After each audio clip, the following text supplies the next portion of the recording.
Ladies and gentlemen, boys and girls, we have a USPS mail from the one, the only, Colonel Pulitzer from Pulitzer Opal. If you're watching this channel, you've seen Pulitzer Opal, we all love him. It's a much better channel than mine, definitely check it out.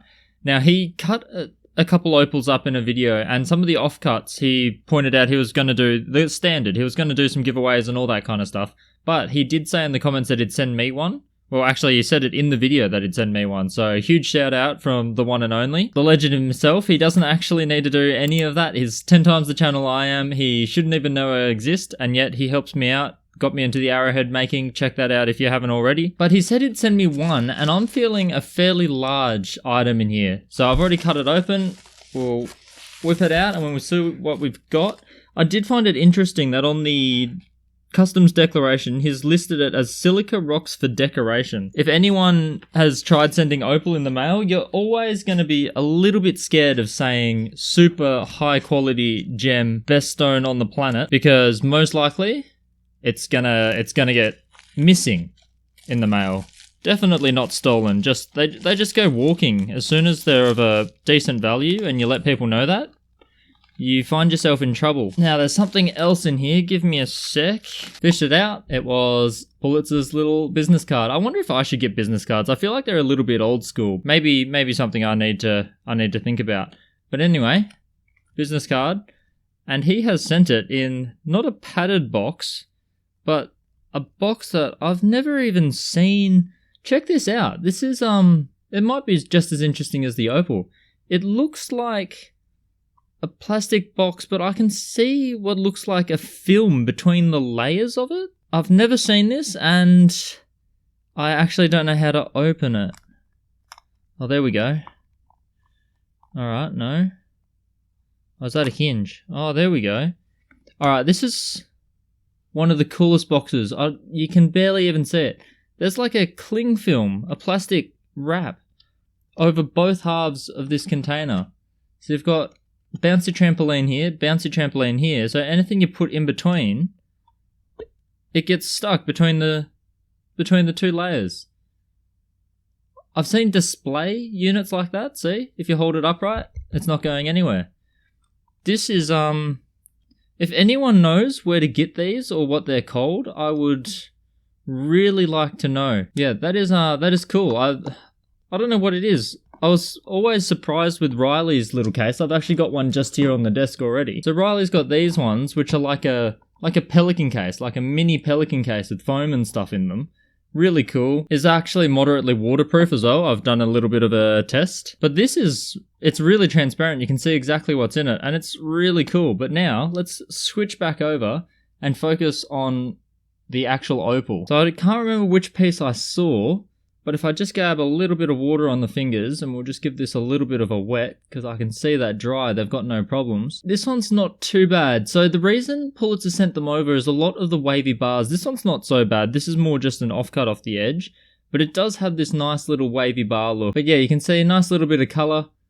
Cutting a couple stones like this will be interesting, or most likely for this one, it's just tidying it up, shaping it, and then just having it as a side on, just because there's not a lot of width to play with here. But I will take this edge off and line it up with a nice curvy, and then get a nice wavy edge on that. And I think that is a pendant stone, too big for the chunky finger. Definitely a pendant. So that'll be fun for sure. Now for the bigger chunks, let's have a look at this one. You can see here, we got a little bit of annoying inclusion there that cuts in real deep. Real deep indeed. The back, bit sandy. But the main thing is, look at these color bars. They are undulating. They are very much undulating, but they are also really bright. If I can get a nice clean spot, like if that's close to the edge and this one here works out, we could get one of these nice colorful bars. I'll probably go for this back bar as well. See if I can get a nice double-sided stone, get rid of the last of this sand. This is the one that I saw in the video, and I'd been studying this one from the angles that I could see in the video, going frame by frame. And I didn't realize this inclusion here was quite so big. But you know what? Worst case scenario, I still just get rid of that, and we just target this insanely bright wavy bar. Something that Pulitzer doesn't waste his time chasing with the Dremel. He's probably got some pure gem material that he's collected over the years, and he can just keep flying through stones and not worry about chasing bars, whereas that's what I really enjoy doing. So that's what I'm going to do, and it's the same on this one. Sand is dipping in, but it seems to be pulling up right before a nice bright wavy bar.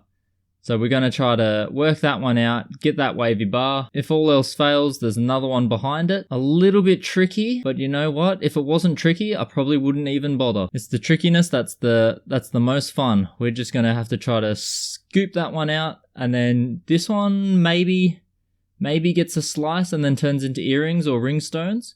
Or if we can, we'll just get it all in one piece, and then if we just take away this point, should end up with what looks like a pretty decent pendant, because once again, too chunky for a ring. But I'm also after a really bright piece like this for some cufflinks as well, and it only needs to be some little squares. I just want a couple little cushion cut stones for these cufflinks that I want to make. Not that I wear a suit very often. Actually, I could be wearing one right now, you guys wouldn't know. Worn weirder things while recording videos, that's for sure. But anyway, that's what we've got. We've got these 3 stones and what I consider a very interesting container that I want to hunt down, because that is mega cool.